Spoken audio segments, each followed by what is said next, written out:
నేను చెప్పండి, ఎరుకో పట్టణం. యెహోషువ పిల్లలు 6వ అధ్యాయము పిల్లలు 18, 19 వచనాలు మనం చదువుతున్నాం. ఎరుకో పట్టణం పిల్లల ఇశ్రాయేలీలు యోర్దాను దాటి వచ్చి మొట్టమొదట స్వాధీనపరుచుకున్న పట్టణమై ఉంది. జాగ్రత్తగా ఏం చేశారండి? మొట్టమొదట స్వాధీనపరుచుకున్న పట్టణమై ఉన్నది. జాగ్రత్తగా ఆలోచన చేయండి. ఎరుకో పిల్లల నుండి రాకముందు పిల్లల నుండి మోషే చనిపోయిన తర్వాత యెహోషువ దేవుడు పిల్లలను ఆశీర్వదించి నాయకుడిగా నిలబెట్టారు. దేవునికి స్తోత్రం. అలాగే నాయకుడిగా నిలబడిన యెహోషువ గారు పిల్లల ఇశ్రాయేలీయులను దేవుని యొక్క సంకల్పం చొప్పున, దేవుని యొక్క చిత్తం చొప్పున వారు నడిపించుకుంటూ పిల్లల నుండి ఆయన వచ్చుచున్నారు. దేవుని బిడ్డలారా ఆలోచన చేయండి. ఎక్కడనో పిల్లరా ఏమండి ఆయన పిల్లరా ఎటువంటి అనాలోచితముగా ఉండక దేవుడు ఎలా చెబుతున్నాడో అలాగే పిల్లరా అన్ని చేసుకు వస్తూ ఉన్నారు. దేవుడికి స్తోత్రం కలిగి యోర్దాను దాటాల్సి వచ్చినప్పుడు దేవుడు ఎలాగైతే చెప్పాడో అలాగే దాటాడు. ఆ తర్వాత ఎరుకు విషయంలో కూడా దేవుడు అలాగే చెప్పాడు. దేవుడు ఎలా చెప్పాడో అలాగే చేశాడు. జాగ్రత్తగా వినండి. దేవుడు చెప్పాడు ఎరుకు పట్టణ విషయంలో అది ఎత్తైన కోట గోడలు కలిగిన పట్టణమై ఉన్నది. అయితే ఆ పట్టణంలో పిల్లలేవండి పట్టుకోవడానికి పిల్లలేవండి వీళ్ళు వెళ్ళి లోపలికి వెళ్ళాలంటే, పట్టణంలోకి వెళ్ళాలంటే పట్టణం చూడు ఎత్తైన కోట గోడలు ఉన్నాయి. ఆ కోట గోడల్ని పిల్లలు పడగొట్టడం వీళ్ళ వల్ల ఏమాత్రం కూడా కాదు. అటువంటి ఎత్తైన పిల్లల కోట గోడలు, వెడల్పైన పిల్లల కోట గోడలు, దాని మీద నివాసాలు కూడా ఉన్నారు జనం. దాని మీద ఏం చేశారండి? నివాసాలు కూడా కట్టుకున్నారు. అంతలాగా పిల్లల గోడ మీద అటువంటి పిల్లలు పిల్లరా వెడల్పైన పిల్లల కోట గోడలు అయి ఉన్నాయి. 5 రథాల పిల్లలేవి వాటి మీద ప్రయాణం చేయొచ్చట. అంత వెడల్పైన పిల్లలుండి రథాలు, ఆ గోడ వెడల్పైన గోడలండి. ఇవి పట్టణంలో పిల్లలుండి కాపాడే. పూర్వం గోడలు చాలా వెడల్పుగా ఉండేవి, చాలా వెడల్పుగా ఉండేవి. దేవుడు వీళ్ళని ఆలోచన చేయండి. ఇప్పుడైతే 9 అంగుళాల గోడలు అయిపోయినాయి. ఇప్పుడు ఏమైపోయినాయండి? 9 అంగుళాలు అయిపోయినాయి. ఒక చోట 4 అంగుళాలు కూడా కట్టుకుంటున్నారు వారి యొక్క పరిస్థితిని బట్టి. ఒక చోట 6 అంగుళాలు సిమెంట్ గోడలు అంటే 6 అంగుళాల గోడలు, సిమెంట్ ఇది గోడలు అంటే ఎంతండి? 6 అంగుళాల గోడలు కూడా పిల్లలు మనం చూస్తున్నాం. కానీ ఎరుకు దేవుని బిడ్డల ఆలోచన చాలా పిల్లలండి. ఓ పిల్లరా వెడల్పైన పిల్లలేవండి. ఓ పిల్లరా వెడల్పు కలిగిన ఎత్తైన గోడ అయింది, కోట గోడ అయ్యింది. అందులో ప్రవేశించాలంటే 20 కాదు. అయితే పిల్లలేవండి దేవుడు ఉంటే చెప్పాడు, మీరు ప్రతి ఉదయం లేచి దాని చుట్టూ పిల్లలేవండి 7 మార్లు ప్రదక్షిణ చేయండి అని అన్నారు. దేవునికి స్తోత్రం. ఆయన చెప్పినట్టుగానే పౌరవుతూ పిల్లలేవండి సాగుతున్నారు. అందరూ చూస్తున్నారు, ఎరుకో వాళ్ళు చూస్తున్నారు. ఏంటి ఎలా చేస్తున్నారు, ఏంటి ఎలా చేస్తున్నారు, ఏంటి ఎలా చేస్తున్నారు, ఏం చేస్తారా అని అలాగే చూస్తా ఆశ్చర్యం వేస్తా ఉంది. పిల్లలు అద్భుతంగా ఉంది. ఎవరో ఇలాంటి పైన వాళ్ళు పుట్టుకతో ఇంతవరకు ఇటువంటి పిల్లల దృశ్యాన్ని వారు చూడలేదు. పిల్లలు అద్భుతంగా ఉంది. పిల్లలు ఆశ్చర్యాన్ని కనిపిస్తుంది. పిల్లలు ఒక ప్రకారం లోపల ఉన్న వాళ్ళందరూ ఆందోళన, లోపల ఉన్న వాళ్ళందరూ కూడా పిల్లలు పిల్లరా ధైర్యం విడిచిపెట్టి అధైర్యంగా ఉన్నారు. ఇక్కడ వీళ్ళైతే ధైర్యం కలిగి ఉంటున్నారు. దేవునికి స్తోత్రం. అటువంటి పరిస్థితుల్లో, అటువంటి భయంకరమైన పరిస్థితుల్లో దేవుని సంగమా దేవుని బిడ్డలారా ఆలోచన చేయండి. వీరు మాత్రం పిల్లలు సంతోషంగా దాని చుట్టూ తిరుగుతున్నారు. తిరిగిన తర్వాత పిల్లలు 7వసారి తిరిగిన తర్వాత 7 దినాలు పిల్లలు ప్రదక్షిణ చేసిన తర్వాత చెప్పండి బోధగా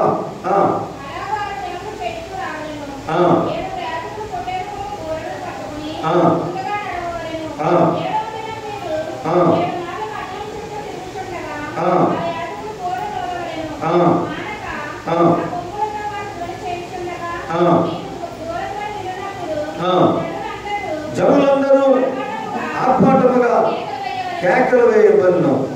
అప్పుడు ఆ పట్టణం ప్రాకారము పూలను గనుక జనులు తమ ఎదుటికి చక్కగా ఎక్కుదురు అని నేను దేవునికి స్తోత్రం. హల్లెలూయా. చక్కగా ఎక్కుతారు. ఎప్పుడు 7వ దినాన పిల్లలు ఉంటే అది తిరుగుతున్నప్పుడు బోధ ఉంది. ప్రజలందరూ గట్టిగా కేకలు వేస్తే పట్టణ ఆ ప్రాకారాలు ఏమైపో చెప్పండి కూలిపోతాయి.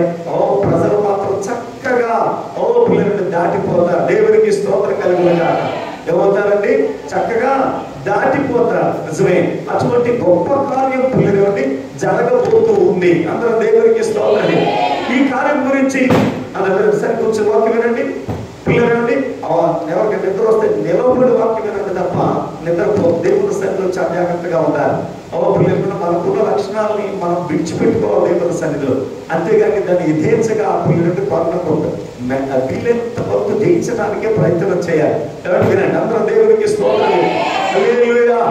దేవుని సన్నిధిలో ఉంటే నిర్లక్ష్యంగా ఉంటుంది చాలా శాపగ్రస్తమైన విషయం. ఏమండి కనుక పిల్లల ప్రతి విషయం జాగ్రత్తగా ఉండాలి. సరే మంచిది. ఇక్కడ వారు ఉన్నప్పుడు వీరు తిరుగుతుంటే చూసే వాళ్ళందరూ కూడా ఆశ్చర్యపోయారు. అద్భుతం జరిగింది. అక్కడ ఏం జరిగిందండి? అద్భుతం జరిగింది. నిజమే. అలాగూ కోట గోడలు పిల్లలోకి దిగిపోయాయి. వీరైతే పిల్లలు చక్కగా ఇంటి పట్టణంలోకి వెళ్ళి పట్టణాన్ని పట్టుకున్నారు. స్తోత్రం చేద్దామా? వారు ఏం చేశారండి? పట్టణాన్ని పట్టుకున్నారు. అయితే పట్టణం గురించి దేవుడు చెప్పాడు. ఆ పట్టణము శాపగ్రస్తమైనది. ఏం చెప్పండి? ఆ పట్టణము శాపగ్రస్తమైనది. శాపగ్రస్తమైన పట్టణం కనుక అది పిల్లరా దాన్ని ఎవరు కూడా అందులో ఏది కూడా ఎవరు తీసుకోవడానికి లేదు. అది దైవార్పితమది. కనుక పిల్లలు ఆలోచన చేయండి. దాన్ని పిల్లలు ఏం చెప్పండి? దాన్ని ఏం చేయాలి? పిల్లలు అందులో నుండి బంగారం కానీ వస్త్రం కానీ వెండి కానీ ఏ ఒక్కటి అందులో పుతుకుపులు కూడా తీసుకోకూడదు. దాన్ని గిరిచేత కాల్చివేయాల పట్టణాన్ని అని దేవుడు అతి స్పష్టంగా తెలియపరిచాడు. దేవుని సంగమా, దేవుడు బిడ్డలారా, అలాగే ఇశ్రాయేలీయులు లోనికి వెళ్ళారు. జాగ్రత్తగా వెళ్ళారు. అందరూ దేవునికి స్తోత్రం చేద్దాం. హల్లెలూయా. అందులో ఆ శబ్దమైన దాంట్లో ఎవరైనా ఏదైనా తీసుకున్నారా? వారు పిల్లలు ఏమైపోతారు చెప్పండి? దేవుడు బిడ్డలారా ఆలోచన చేయండి. శాపగ్రస్తులు అయిపోతారు. వారు ఏమైపోతారండి? శాపగ్రస్తులు అయిపోతారు. ఆ శబ్దమైన దాంట్లో నుండి ఎవరైనా సరే తీసుకుంటే చాలు వారు శాపగ్రస్తులు అయిపోతారు. కనుక వారు శాపగ్రస్తులు అయిపోకుండా ఉండేటట్లు ఆ శాపగ్రస్తమైన ఆ పట్టణంలో నుండి ఏది తీసుకోకూడదు. సరే ఇక్కడ విషయానికి వద్దాం మనం. పిల్లరా దేవుని సంగమా, దేవుని బిడ్డలారా ఆలోచన చేయండి.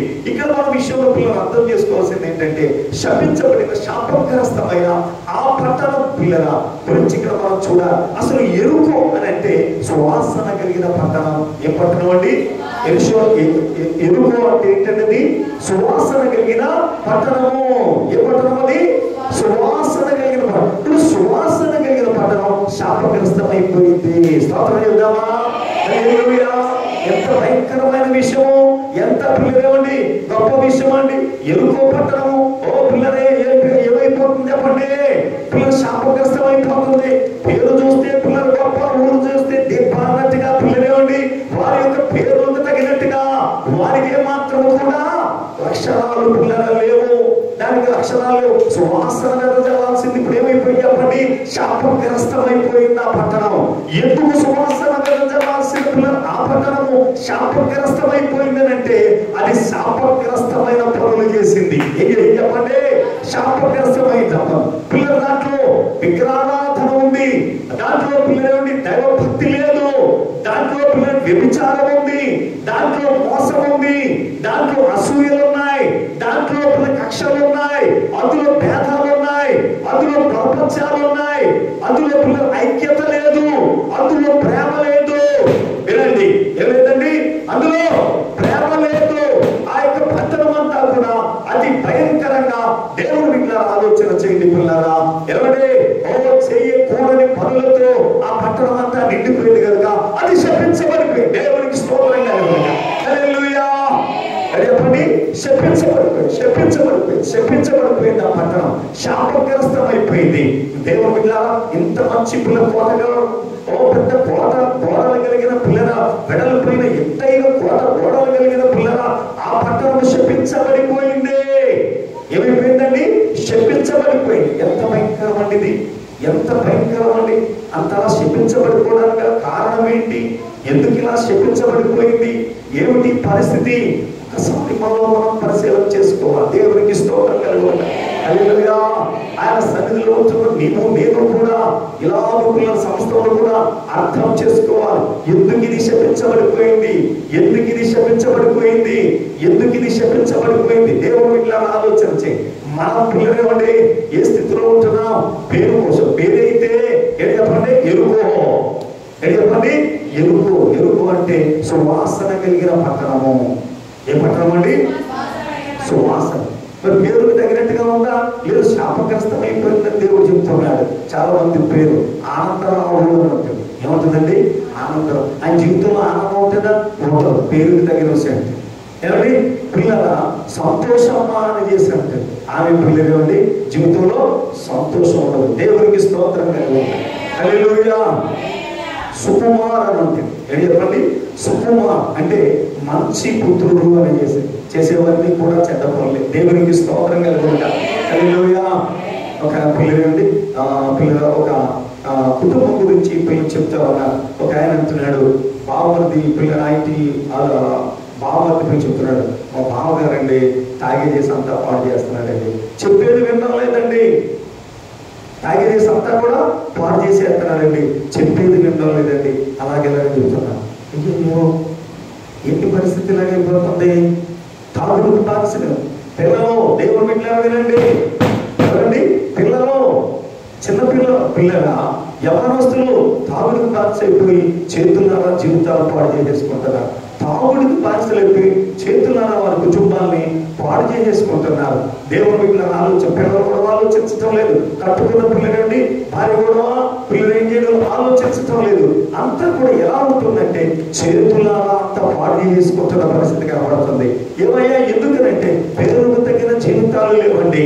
ఎలా చెప్పండి? పేరుకు తగిన జీవితాలు లేవు. పిల్లలేవండి, ఓ పిల్లరా, అక్కడ శబ్దం ఉంది. పిల్లరా చేసే చాలా మంది శబ్దం చేస్తూ ఉంటారు. ఏం చేస్తారండి? శబ్దం చేస్తూ ఉంటారు. మేము ఇలా ఉంటాం, మేము అలా ఉంటాం, మేము ఇలా సాగుతాం. పెళ్లిలో శబ్దం చేస్తారు. పెళ్లిలో పిల్లలు ఏం చేస్తారండి? ప్రమాణం చేస్తారు, లేక శబ్దం చేస్తారు. లేకపోతే పిల్లలు ఏమని మాటిస్తూ ఉంటారు. కానీ ఆ మాట మీద నిలబడతారా? నిలబడరు. అందుకే శాపగ్రస్తులు అయిపోతున్నారు. దేవునికి స్తోత్రం కలుగునుగాక.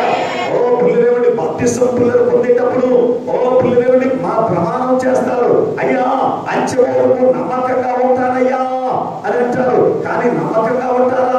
మధ్యలోనే అన్ని విడిచిపెట్టేస్తూ ఉంటారు. ఏం చేస్తున్నారండి? మధ్యలోనే అన్ని కూడా విడిచిపెట్టేస్తున్నారు. జాగ్రత్తగా ఆలోచన చేయండి. కడ వరకు వీరి జీవితాలు సాగటం లేదు. ఎవరు లేదండి?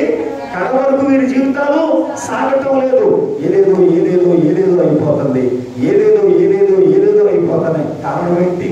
ఎందుకు ఈ పరిస్థితి? ఒకసారి ఆలోచన చేయండి. అందరం దేవునికి స్తోత్రం. హల్లెలూయా. ఎందుకు ఈ పరిస్థితి అంటే చేసిన ప్రమాణం మీద నిలవటం లేదు. ఏం చేయడం లేదండి? చేసిన ప్రమాణం మీద ఏం చేయడం లేదండి?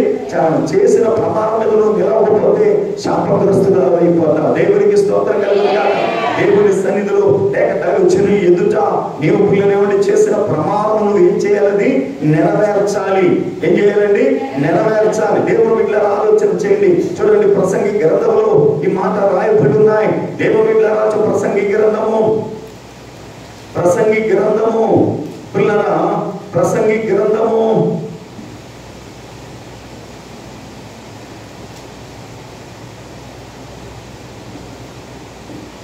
5వ అధ్యాయము 4వ వచనం చదవండి. నీవు దేవునికి మొక్కుబడి చేసుకుని ఎడల దాన్ని చెల్లించుటకు ఆలస్యము చేయకము. బుద్ధిహీనులందు ఆయనకి ఇష్టం లేదు. నీవు మొక్కుకున్న దాన్ని చెల్లించము. నీవు మొక్కుకొని చెల్లింపకుండా కంటే మొక్కుకోకుండాటే మేలు. నీ దేహము శిక్షకు లోపరుచున్నంత పని నీ నోటి వల్ల జరగనీయకము. అది పొరపాటు చేత జరిగినదని దూరయ్యేట చెప్పకము. నీ మాట వల్ల దేవునికి కోపం పుట్టించి నీ కష్టమును వ్యక్తపరచుకుందాము. దేవునికి స్తోత్రం కలుగునుగాక. హల్లెలూయా. రెండోసారికి స్తోత్రం చెప్తామండి. అధికమైన స్వప్నములను, మాటలను, నిష్ప్రయోజనములు నీ మట్టుకు నీవు దేవుని యందు భయభక్తులు కలిగి ఉండము. అందరూ దేవునికి స్తోత్రం. ఏమండి? అధికమైన స్వప్నములను, మాటలను, అధికమైన స్వప్నములు, మాటలు, నిష్ప్రయోజనం నీ మట్టుకు నీవు దేవుని యందు భయభక్తులు కలిగి ఉండు. నువ్వు దేవునికి మాట ఇచ్చావంటే ఆ మాట నువ్వు ఏమాత్రం కూడా తప్పిపోకూడదు. ఓ పిల్లలు ఇచ్చేసిన ప్రమాణం. కానీ దేవుని బిడ్డలను ఆలోచన చేయండి. కాబట్టి దేవుడితో నేనేం ప్రమాణం చేయలేదండి. దేవుడితో ఏ ప్రమాణం కూడా నేను చేయలేదండి అని అంటే దేవుని బిడ్డలారా ఆలోచన చేయండి పిల్లల. నువ్వు భర్తతో చేసిన ప్రమాణం, నువ్వు భార్యతో చేసిన ప్రమాణం, అది దేవుడితో చేసినట్టే. స్తోత్రం చెబుదామా? హల్లెలూయా. రెండోసారి స్తోత్రం. నువ్వు భర్తతో ఏమని ప్రమాణం చేశావు?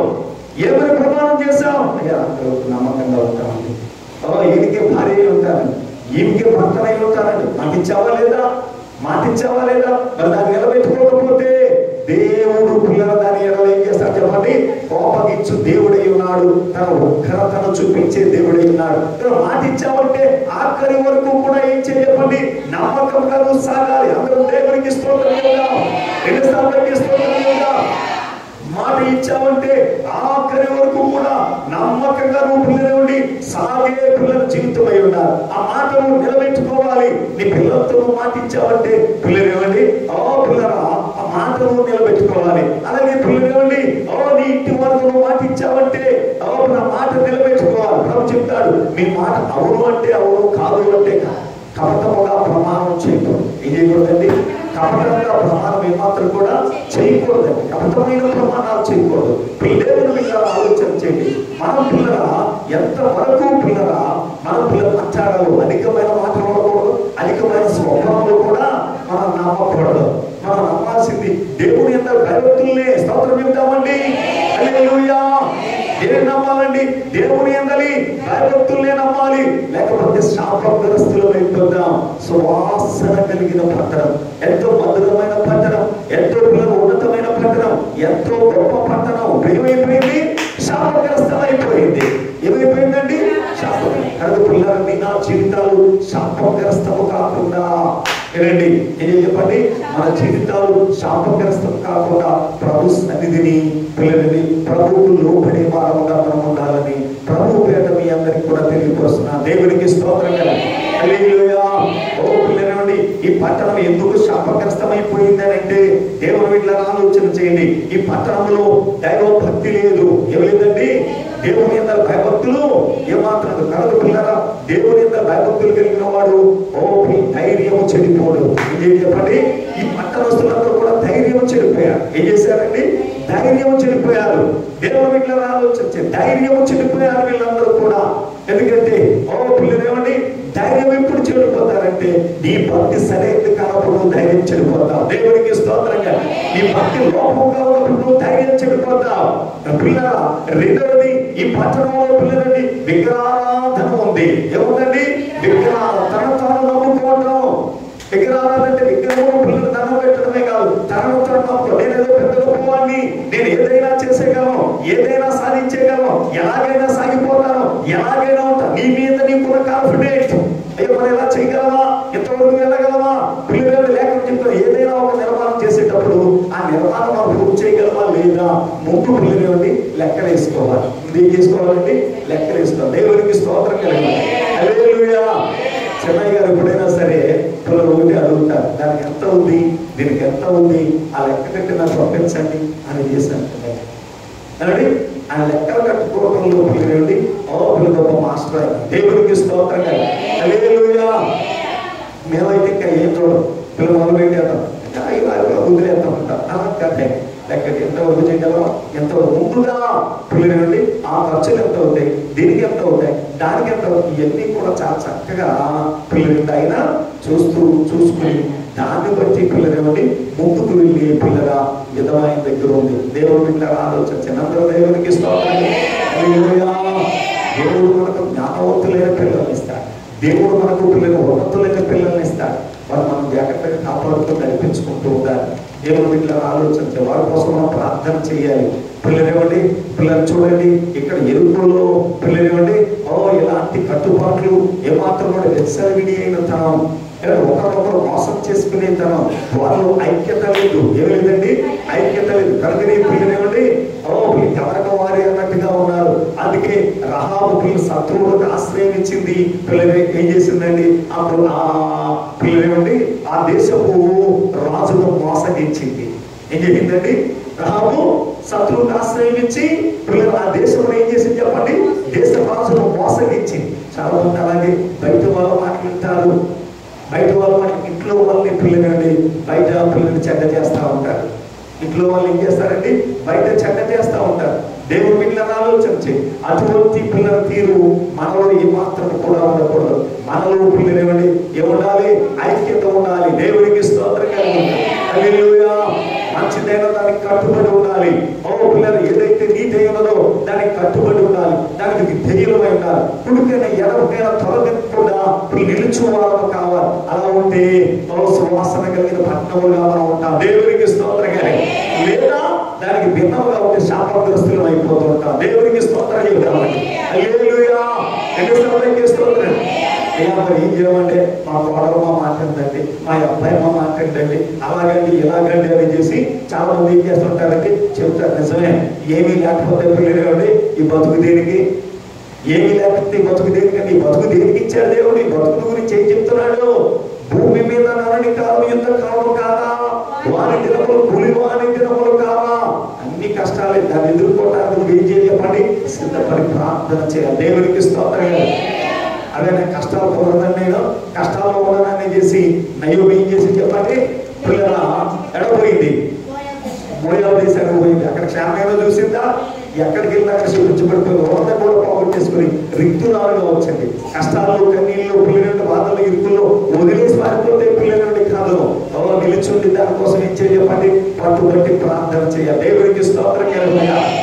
పిల్లలు ఆదాము పాపం చేసి పాడు చేశాడు రాయబడింది. మొదటి ఆదాము ఏం చేశాడు చెప్పండి, పాపం చేసి పాడు చేశాడు. అయితే రెండవ ఆదాము లేకపోతే కడపటి ఆదాము, ఎవరు చెప్పండి, కడపటి ఆదాము. ఎవరు ఆదాము పేరు చెప్పండి, రెండవ ఆదాము లేదా కడపటి ఆదాము పేరు చెప్పండి, మీరు చెప్పండి. కడపటి ఆదాము పేరు చెప్పండి ఎవరైనా. మీకు తెలుసా? మొదటి ఆదాము గురించి మనం లేఖనంలో వింటూ ఉన్నాం కదా, ఆది గ్రంథంలో. మరి కడపటి ఆదాము గురించి పిల్లలు మీకు తెలుసా? చెప్పండి, చెప్పండి. కడపటి ఆదాము ఎవరు? యేసు ప్రభువారు. అందరు చెప్పండి. కడపటి ఆదాము పిల్లలు ఎవరండి? యేసు ప్రభువారు. ఆయన ఏం చేశాడు? ఆ పాప రోగమును పారద్రోలడానికి పట్టుబట్టేశాడు. దేవునికి స్తోత్రం. ఏం చేశాడండి? ఆ పాప రోగాన్ని పారద్రోలడానికి పట్టుబట్టాడు. సొంత దగ్గర పట్టుబట్టేశాడు. ఏం చేశాడండి? పట్టుబట్టేశాడు, పట్టుబట్టేశాడు, పట్టుబట్టేశాడు. పిల్లల ఆలోచన కనుకనే రిక్తుడుగా ఈ లోకానికి వచ్చాడు, దీనుడిగా ఈ లోకానికి వచ్చాడు. 33.5 సంవత్సరాలు ఈ లోకంలో పిల్లలు ఏ ప్రజల కోసం పిల్లలను ప్రారంభించడానికి వచ్చాడు. ఆ ప్రజల నుంచి టార్చర్ అనుభవించాడు, శ్రమలు అనుభవించాడు, బాధలు అనుభవించాడు, ఎన్నైనా ఇచ్చాడు, మోకానికి రక్షణ ఇచ్చాడు. దేవునికి స్తోత్రం కలిగించాడు. పాప రోగములు పాపతో పట్టుబట్టాడు. నువ్వు ఏం చేస్తున్నా, ఏం చేస్తున్నా? పిల్లలు బాగోలేదని చెప్తే సరిపోయిందా? డబ్బులు ఏం చేస్తారు? హాస్పిటల్ పరిగెడతారు. ఒక హాస్పిటల్ మోకరించి ప్రార్థన చేయి. దేవుడికి స్తోత్రం కలిగిందా? హల్లెలూయా. పిల్లలు ఒంట్లో బాగుపడి హాస్పిటల్ తీసుకెళ్తున్నాం. మరి పిల్లలు ఏమన్నా మంచిదే, పిల్లలు ఏమండి ప్రవర్తన బాగుపోతే మరి ఉపాసన ప్రార్థన చేస్తున్నావా? నా పిల్లల ప్రవర్తన బాగాలేదండి, వాళ్ళ ఆలోచన బాగాలేదండి, వారి యొక్క పిల్లలు ఏమండి పద్ధతులు బాగాలేదండి, వారి ఫ్రెండ్షిప్లు బాగాలేదండి, వారి చదువు తీరు బాగాలేదండి, వారి నడక తీరు బాగాలేదండి. వాటి కోసం ఉపవాసం ప్రార్థన చేయి. దేవుడికి స్తోత్రం కలిగింది. నీకు ఇచ్చిన వారందరినీ రక్షించుకోవటానికి మొదటి జామున లేచి నీ పసి పిల్లల ప్రాణం కొరకు ఏం చేయప్పండి, ప్రార్థన చేయమని లేఖనం చెప్తా ఉంది. దేవుడికి స్తోత్రం. నీళ్లు కుమ్మరించినట్లుగా కుమ్మరించి ప్రార్థన దేవుడిని అడగాలి. వాళ్ళకు చేతనావా? అసలు ప్రార్థన చేతనావా? ఆ పర్వాలేదు, అందరికన్నా నా పిల్లలు మంచోళ్ళు, నా పిల్లలు గొప్పలు అనుకుంటున్నావా? ఏడవలసిన పరిస్థితి నీకు ఏర్పడుతుంది. చూస్తూ పిల్లల పరిస్థితిని విడిచిపెట్టుకోవడం, అలాగని చేసి దేవుడు ఇట్లా పిల్లలు కకావికలం చేసేసుకోకూడదు. మోకరించి ప్రార్థన, ఏంటి ప్రభా ఈ పరిస్థితి మార్చవా అని చేసి ఏం చేయబడి ప్రార్థన ప్రార్థన ప్రార్థన మార్చి మా దేవుడు మార్చే వరకు మోకాల మీద లేకపోతే దేవుడికి స్తోత్రంగా అలాగే ప్రార్థన చేసి నువ్వు సంపాదించుకుంటే నీ జీవితం పిల్లలు సువాసన కలిగినదిగా ఉంటుంది. దేవుడికి స్తోత్రంగా. ఎలా ఉంటుందండి? సువాసన కలిగినదిగా ఉంటుంది. లేకపోతే శబ్దమైపోతూ ఉంటుంది. ఏమైపోతుందండి? శపించబడిపోతూ ఉంటుంది, శబ్దమైపోతూ ఉంటుంది. కాబట్టి శపించబడే పరిస్థితికి రాకముందే దేవుని సన్నిధిని మనం నిత్యము కూడా ఏం చేస్తుండాలండి? ప్రార్థన చేసి ప్రభువును అడుగుతూ ఉండాలి. దేవునికి స్తోత్రంగా ఉండాలి. హల్లెలూయా. ఏంటండి? అడగాలి, అడగాలి.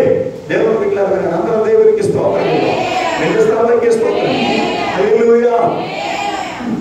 యశ్వరెడ్డి గారు పిల్లలు తాగి చేసి పిల్లలు తిరుగుతున్నది పాటు చేసుకోకుండా సమయంలో దేవాని గారు పిల్లలు ఒకటే మనసు పెట్టారు. నేను బయటకి చెప్పాలంటే నా అల్లుడు గురించి అందరూ అడుగుతున్నారు, ప్రభా నా అల్లుడిని మార్చావా అని. నా అల్లుడు మార్చావా అని దేవుడు అడిగితే దేవుడు మార్చి తన సన్నిధిలో దేవునికి స్తోత్రం. హల్లెలూయా. అలాగే మనం ఏం చేయాలి? ప్రార్థన చేయాలి. సిగ్గు విడిచిపెట్టే చేసి పిల్లలు తిరిగినాక పిల్లల పరిస్థితి బాగుంటుంది, ఎవరి పరిస్థితి బాగుంటుంది, ప్రభా ఈ పరిస్థితి నన్ను విడిపించవా, ఈ పరిస్థితి నన్ను విడిపించ, నా కుటుంబంలో ఎలా ఉండకూడదయ్యా, నా కుటుంబంలో ఎలా ఉండకూడదయ్యా, ఈ లక్షణాలు ఉంటే ఇది మంచిది కాదు, పుల్లి కుసిద్ధాలు ఉండకూడదు, ప్రపంచాలు ఉండకూడదు. అందరూ సంయుక్తంగా ప్రార్థన కూడా కలిసి మేము పని చేయాలయ్యా, పాటు పడాలయ్యా, మా కుటుంబం కోసం మేము పాటు పడాలయ్యా, కలిసి మేము సాగాలయ్యా, అందరూ కూడా ఒకటే మాట ఒకటే కట్టుబడి ఉండాలయ్యా. దేవునికి స్తోత్రం. ఎన్నిసార్లు స్తోత్రం. పెళ్ళిళ్ళు చూసేటప్పుడు అదే చూస్తాను, వాళ్ళ పద్ధతి ఏంటి, వాళ్ళ కట్టుబాటు ఏంటి, అలాగే విధి విధానాలు ఏంటి, వాళ్ళ వెనకాలు ఎలాగున్నారు, ఎవరోళ్ళు ఎలాగున్నారు, ఇవన్నీ చూస్తూ ఉంటారు. దేవుని సంగమా, దేవుని బిడ్డలారా, అయితే నేను మీకు మాట చెప్తాను, జాగ్రత్తగా వినండి. మనం చూసేవన్నీ వాస్తవాలు కాదు. ఏంటి చెప్పండి? మనం చూసేవన్నీ కూడా వాస్తవాలు కాదు. పిల్లలు ఏమండి, ఒకవేళ మనం చూసే కరెక్టే అయి ఉండవచ్చు, మన సరి లేకపోతే చూడండి. దేవుని బిడ్డలారా ఆలోచించండి. మీకు మాట చెప్తున్నాను. ఒక లోకం అంటేదండి ఒక కాడికి అంటే ఒక ఏమంటారండి గేదెని పిల్లలండి ఒక చోట కట్టిన కట్టిన గేది పాడైపోతుంది, ఒక చోట కట్టిన గేది బాగుంటుంది అని అంటారు. ఒక దొడ్లో కట్టిన గేది పాడైపోతుంది, ఒక రాత కట్టిన గేది పాడైపోతుంది, ఒక రాత కట్టిన గేది బాగుంటుంది అని. పిల్లలు ఆలోచించండి. పిల్లల పరిస్థితులు ఏమి ఎలాగో మారతాయో మనకి ఏమాత్రం కూడా మనం బాగానే ఉన్నామనుకుంటారు. కనుక రేగి మొదటి జామున లేచి ప్రార్థన చేయి. దేవునికి స్తోత్రం. ఎక్కడ చూసినా చాలా భయంకరమైన పరిస్థితులు. దేవుని పిల్లలు ఆలోచన పెళ్లి చేసుకుంటున్నారు, నెల కాకుండా ఈడతులు. చట్టాలు కూడా అలాగే చేస్తున్నాయండి. కోర్టులు కూడా ఇంకేయాలి, అటువంటి ఇప్పించుకోవడానికి పిల్లలు ఇష్టం లేక ఏం చేస్తారు చెప్పండి, 4 రోజులకే లేదా 15 రోజులకి ఈడతులు చేస్తారు. దేవుని పిల్లలు ఆలోచించండి. రాను రాను పెళ్లి అనేది పిల్లలు కూడా విలువ లేకుండా ఘనమైన పిల్లలు చెప్పండి, విలువ లేకుండా. దేవుని పిల్లలు ఆలోచించండి. పిల్లల ఈ రాను పరిస్థితి ఏమవుతుందో మనం చెప్పలేము. దేవుని పిల్లలు అయితే దేవుని సన్నిధిలో ఉంటున్న మనం లోకం కొట్టుకుపోతున్నట్టుగా, లోకం నాశనానికి జారుకుపోతున్నట్టుగా మనం మన పిల్లలు అలా ఉండకూడదు. కాపాడుకోవడానికి మనం నిత్యము కూడా పిల్లలని సిద్ధముగా ఉండాలి. దేవునికి స్తోత్రం. హల్లెలూయా. ఎడపకైనా త్వరగా వారంగా ఉండాలి. ప్రభు సన్నిధిని పిల్లలంటే నమ్మకస్తులుగా మనం ఉండాలి. అందరం దేవునికి స్తోత్రం. హల్లెలూయా, హల్లెలూయా. దేవుని సంగమా, దేవుని పిల్లరా ఆలోచన చేయండి.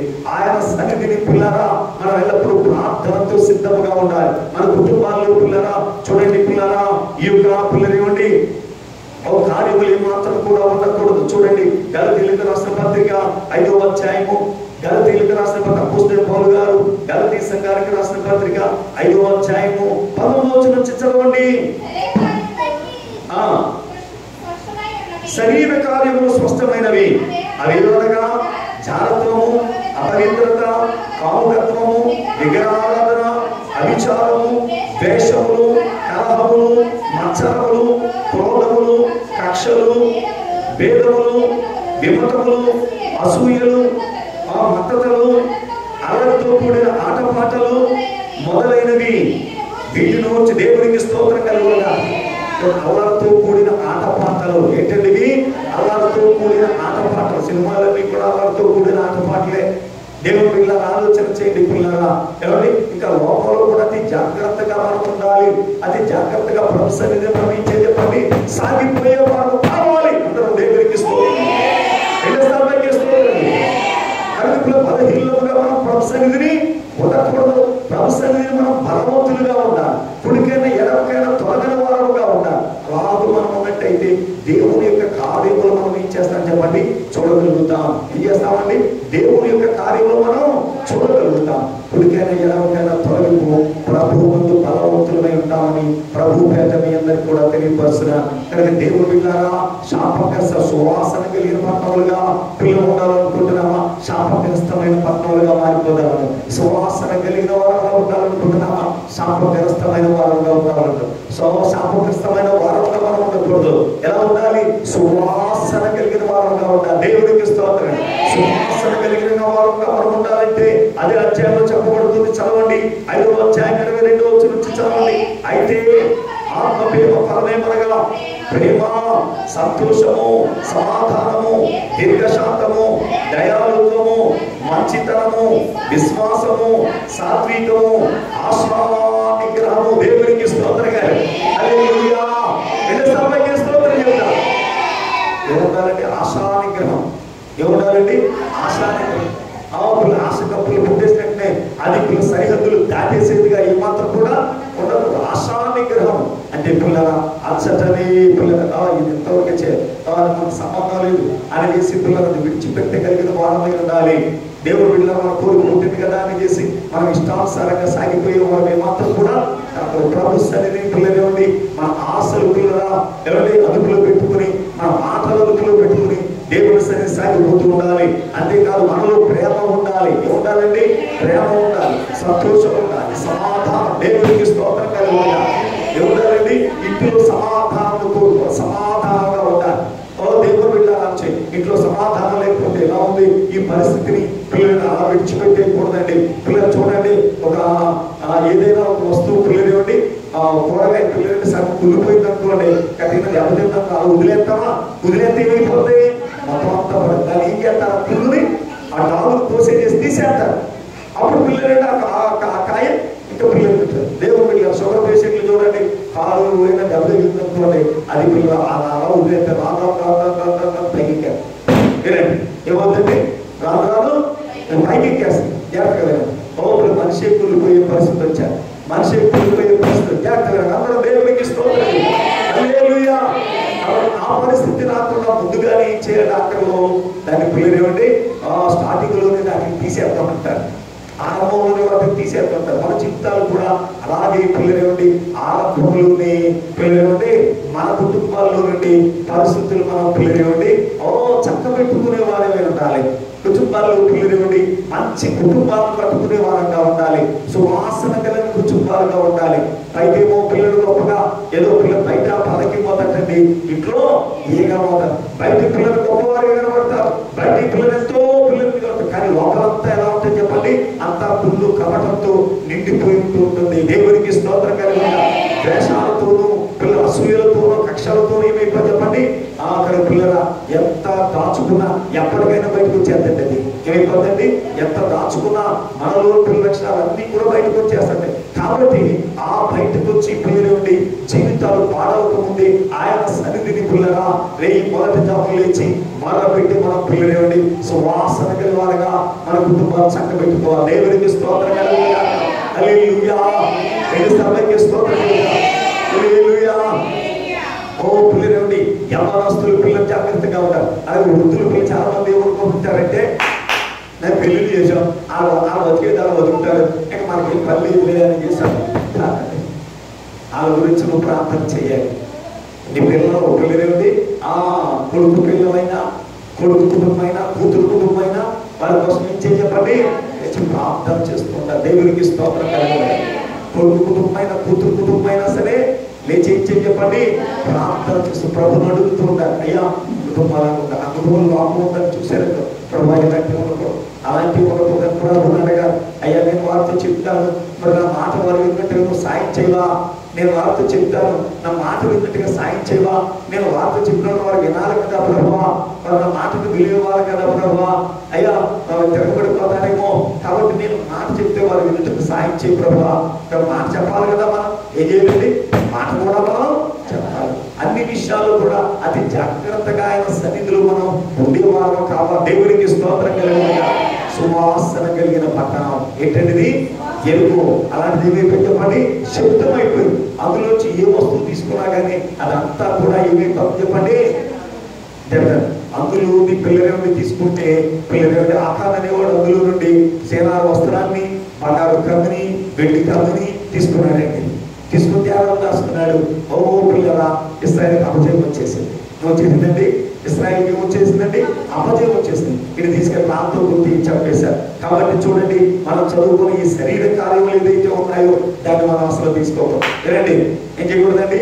శరీర కార్యములు ఏదైతే ఉన్నాయో వాటిని అసలు మనం తీసుకోకూడదండి. తీసుకోకుండా మనం పిల్లలు వాటిని ద్వేషిస్తే, ఏనండి, వాటిని మనం ద్వేషిస్తే, వాటిని మనం పిల్లలు ఇదొద్దు ప్రభా, మాకొద్దు ప్రభా, అయ్యా నీ శరీరం జాగ్రత్తగా ఉంటామయ్యా, నీ శరీరం జాగ్రత్తగా సాగు అని మనం ప్రేమించుంటే దేవుడు పిల్లరా గొప్ప కార్యం చేస్తాడు. ఏం చేస్తాడండి?